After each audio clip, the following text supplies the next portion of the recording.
नमस्कार साथियों।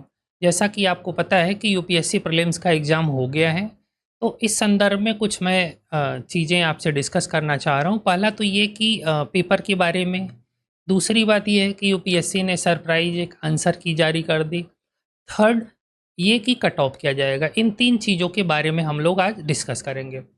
पहले बात करते हैं पेपर की। एग्ज़ाम हो गया, सकुशल संपन्न हो गया। ऐसे इन्वायरमेंट में जहाँ सारे नीट के पेपर और बहुत सारे पेपर लीक हो रहे थे, तो ऐसी एक संभावना बन रही थी कि क्या हम एग्ज़ाम देंगे, पेपर हो पाएगा, नहीं हो पाएगा, लीक ना हो, ऐसी भी संभावनाएँ प्रतीत हो रही थी। खैर, पेपर संपन्न हो गया, अच्छा हो गया। पेपर के बाद कुछ चीज़ें चर्चा में आई, जैसे हर बार आती हैं।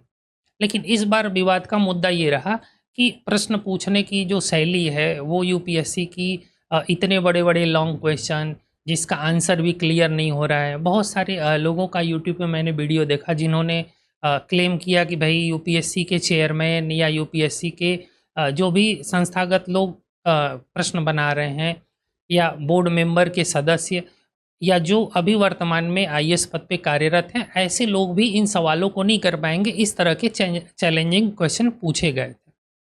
तो निश्चित रूप से अब यूट्यूब पे कुछ न कुछ मुद्दे डिस्कस करने हैं। बहुत सारे बच्चे जिनका पेपर अच्छा नहीं हुआ था, वो उनकी बातों से हो सकता है सहमत। लेकिन मैं आपको बताऊँ कि 2008-9 से मैं जुड़ा हुआ हूँ यूपीएससी से। मैंने भी पेपर देखा हुआ है, तो पेपर में कुछ अनोखा नहीं था। आपको पता है कि 100 क्वेश्चन आते हैं।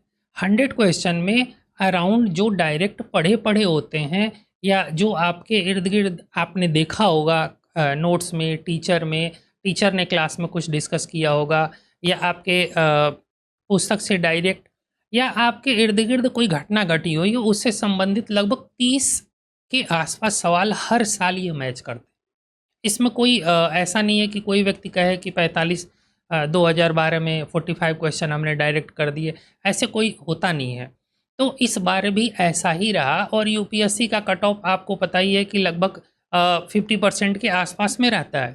तो उसमें 30% सवाल ऐसे रहते ही रहते हैं जिनको कोई टच नहीं करता। टच इन द सेंस कि अगर आप गलत करते हैं, तो वो आपका नेगेटिव मार्किंग में जाएगा ही जाएगा। तो ऐसे कंडीशन में इस बार भी यूपीएससी ने लगभग उस जो 30% सवाल होते हैं, उनकी प्रकृति ऐसी ही रखी गई थी। तो ऐसा नहीं है कि इस बार के पेपर में मेरिट आपकी चली जाएगी, अगर टफ और ऐसे पेपर बने हैं तो आपकी मेरिट 30 पे आ जाएगी, 30 क्वेश्चन पे आ जाएगी। तो ऐसा तो होने वाला नहीं है। तो इस बार भी लगभग 30 से 32 सवाल ऐसे हैं जिनको नॉर्मली 1 राउंड में कोई भी बच्चा जो अच्छा कैंडिडेट है, जो डिज़र्विंग कैंडिडेट है, पिछले बार मेंस दिया है, किसी कारण से वो चयनित नहीं हुआ है, नॉर्मली 30 से 32 सवाल वो टच करेगा पहले राउंड में। जो 8 से 10 सवाल होते हैं वो डबल आंसर में जाते हैं कि ऑप्शन ए, बी दोनों, ऑप्शन ए और बी में कोई एक हो सकता है जहां आप श्योर नहीं हो पाते हो। तो ऐसे में भी हम 15 से 20 सवाल ऐसे करते हैं जहां पे आपको 2 में डाउट होता है। तो ऐसे में आपका क्वेश्चन जो है वो 40-42 के आसपास चला गया। कुछ आप अपने ऑब्जर्वेशन, आप अपने अध्ययन और अनुभव के आधार पे सवाल करते हैं। तो ऐसे में हर बच्चा लगभग 60, 65, 70 के आसपास सवाल टच करता है। 30% सवाल तो लगभग नहीं ही कोई भी टच करता है क्योंकि वो श्योर होता नहीं है। और हर बार ऐसे यूपीएससी करती है। तो ये ब्लेम करना यूपीएससी ने ऐसे कर दिया, यूपीएससी ने ऐसे कर दिया, तो ये सब फालतू की बात है और मिसगाइड करने वाली बात है। आप स्टूडेंट हैं, आपको मतलब है कि लगातार 50% के आसपास आपका टारगेट होना चाहिए कि 55% हम सही-सही कर पाएँ, जिससे कि अगर जो हमारी मेरिट है वो 40 जैसा कि इस बार का जो पेपर मैंने देखा, तो उसमें लगभग मान के चलो आप कि 45 से 50 के बीच में जनरल कैंडिडेट की मेरिट रहने वाली है। तो इतना सवाल तो लगभग हर बार जो भी 1 साल से 2 साल से बच्चा दे रहा है या नए अभ्यर्थी आ रहे हैं, उनका टारगेट होता है कि 55 से 60 सवाल हम करेंगे, 4, 5, 7 सवाल कटेंगे और लगभग 50 के आसपास में सही होता है। तो इस बार तो सरप्राइज़ली यूपीएससी ने आपको आंसर की दे दी है। तो आंसर की से आइडिया लग जाएगा कि भई हम कितना सवाल कर पा रहे हैं और क्या सोच के इस तरह के सवाल पूछने की प्रकृति है। तो ऑलमोस्ट क्या है कि हमारा टारगेट ही होता है 70 से 75 सवाल को टच करना, तो 30 सवाल तो वैसे ही नहीं टच करते। तो जो बड़े-बड़े इस तरह के जहाँ पे मतलब लग सकता है कि ए, बी, सी तीनों हो सकता है या आप कुछ कन्फ्यूजन में, ऐसे सवालों को तो आपको स्किप करना ही करना है। तो ऐसे में मैं आपको बताऊँ कि जो आंसर की से लगभग 45 से 50 के बीच में जो भी बच्चे जिनका भी क्वेश्चन बन रहा है, जनरल कैंडिडेट के हैं, वो निश्चित रूप से मुख्य परीक्षा की तैयारी में लग जाएँ। और किसी को हतोत्साहित होने की ज़रूरत नहीं है, ये सबको पता है कि भई कितने परसेंट लोगों को मेंस देना है। भई जो भी 14-15 हज़ार लोग मेंस देते हैं, वही हर बार देते हैं। सीट के अकॉर्डिंग मेंस देते हैं। तो ऐसा नहीं है कि तैयारी हमें छोड़ देनी है, यूपीएससी पे हमें ब्लेम लगाना है, ऐसा कुछ करके अपने दिमाग में कोई भटकाव नहीं लाना है। अगर आप यूपीएससी की तैयारी कर रहे हैं, साथ-साथ में अपने स्टेट पीसीएस का भी फ़ोकस करिए। लगभग पैटर्न आपका सेम-सेम हो गया है। स्टेट के अलग से पेपर जुड़े हुए हैं, ख़ास तौर से यूपी और बिहार के जो लोग हैं। इस बार उत्तराखंड में भी ये सारी चीज़ें हो गई हैं। तो कहीं घबराने की कोई ज़रूरत नहीं है, जिनका भी जनरल कैंडिडेट में 45 से 50 के आसपास क्वेश्चन बन रहा है, वो मुख्य परीक्षा के लिए लग जाएँ। और ओवरऑल क्या है कि आपका अध्ययन ही प्रीलिम्स के एग्ज़ाम में आपको क्वालिफ़ाई कराएगा। तो निरंतर आप लगे रहिए, वहीं से सूचनाएँ आपकी पूछी गई हैं, आप पेपर में भी देख सकते हैं, कहीं ऐसा नहीं है कि दूसरे ग्रह का कोई सवाल पूछा गया है। और 30% सवाल तो वैसे भी हमें टच नहीं करने होते हैं।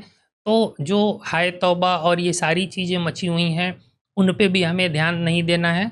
हमें अपने काम में लगे रहना है। निरंतर हम जो आपके पीवाईक्यू हैं, उससे हमें यूपीएससी के स्टैंडर्ड का पता चलता है, कहाँ से सवाल बनते हैं। अब ऐसा तो है नहीं कि भई लेखपाल का एग्ज़ाम है, पुलिस का एग्ज़ाम है, लाइन बाय लाइन चीज़ें पूछ दे और आपने जो किताब में पढ़ाया है, वही आ जाए। तो ऐसा तो होने वाला नहीं है। भई आयोग है, वो भी तो विचार करेगा कि किस तरह की चीज़ें पूछी जाएँ, नहीं पूछी जाएँ। हाँ, इस बात से मैं सहमत हूँ कि जो सामान्य अध्ययन की बात यूपीएससी करता है, तो सामान्य अध्ययन नहीं ही है ये। यह एक विशेष अध्ययन वाला ही व्यक्ति इन पेपरों को कर पाएगा। तो सामान्य अध्ययन जनरलाइज़ करने की ज़रूरत नहीं है। और जो भी अभ्यर्थी पढ़ाई करते हैं, तैयारी करते हैं, किसी कोचिंग के संपर्क में हैं, तो उनको भी पता है, जो पूर्व फैकल्टी हैं, उनको भी पता है कि भई हम जनरलाइज़ अगर पढ़ाते हैं, तो जनरलाइज़ से बच्चों का क्वेश्चन पेपर नहीं बन पाएगा। तो विशेष अध्ययन वो करवाएँ, स्पेशलाइज़ अध्ययन करवाएँ, चाहे वो एनवायरनमेंट का हो, चाहे वो इकोनॉमी का हो, माइन्यूट लेवल पे एनालिसिस ही पूछता है ओवरऑल। फैक्चुअल ऐसा कुछ नहीं पूछेगा कि भई डायरेक्ट आपने ये किताब पढ़ी और इस किताब से क्वेश्चन आ गए, या इस फलाने टीचर ने ये चीज़ आपको पॉलिटी में पढ़ाई और डायरेक्ट वो आर्टिकल आ गया। तो ऐसा कुछ नहीं होने वाला है। मैं चीज़ों को अब कंक्लूड कर रहा हूँ। फर्स्ट, आप देख लीजिए कि पेपर का नेचर ऐसे ही रहने वाला है और ये निरंतर है। ऐसा नहीं है कि इस बार यूपीएससी ने कुछ अनोखा किया, तो पेपर पेपर हमेशा ऐसे ही सरप्राइज़ली रहने वाला है। तो आप इसके लिए पहली चीज़ तैयार रहिए और तैयार होंगे भी, ऐसी कोई बात नहीं है कि ये पहली बार हुआ है।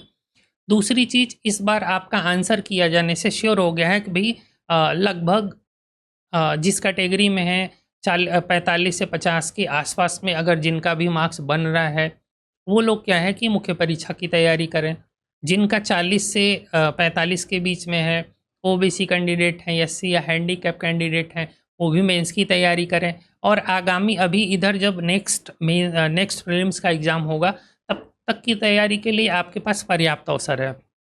मुख्य परीक्षा, वैकल्पिक विषय, इसको अच्छे से 2-3 महीने में ढंग से तैयार करिए। अगर आपका प्रीलिम्स होता है तो मुख्य परीक्षा के लिए आप तैयार होंगे। एस्से का अच्छे से अच्छा प्रैक्टिस करिए, टॉपिक का चयन करिए। इन सब सारी चीज़ों पे आप खूब अच्छा काम करिए। आपके लिए फ़ायदेमंद होगा। आफ्टर रिज़ल्ट, जैसे रिज़ल्ट आता है, उसके बाद फिर आप, अगर आपका नहीं होने वाला है वैसे भी पता है, तो देन आप प्रीलिम्स की तैयारी करिएगा, अदरवाइज़ आप मुख्य परीक्षा की तैयारी आराम से करते रहिए, कोई दिक्कत नहीं है।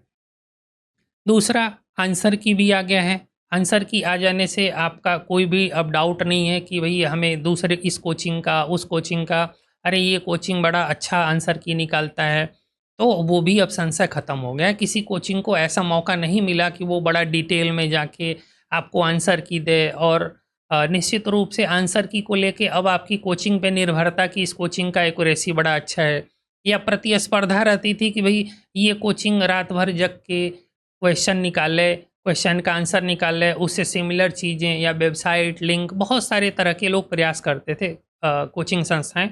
लेकिन उससे भी अब आपको मुक्त हो जाने की ज़रूरत है।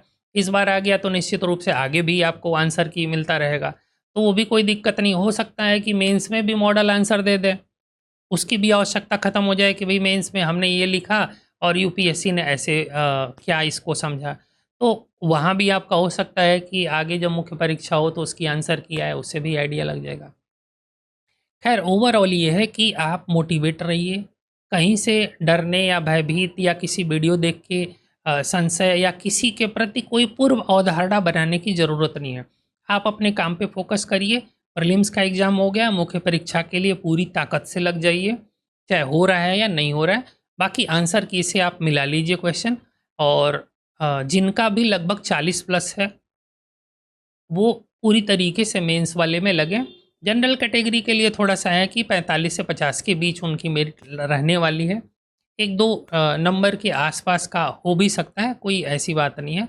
तो निश्चित रूप से हमारी ढेर सारी शुभकामनाएँ हैं आप लोगों के लिए, पूरी ताकत से लगें।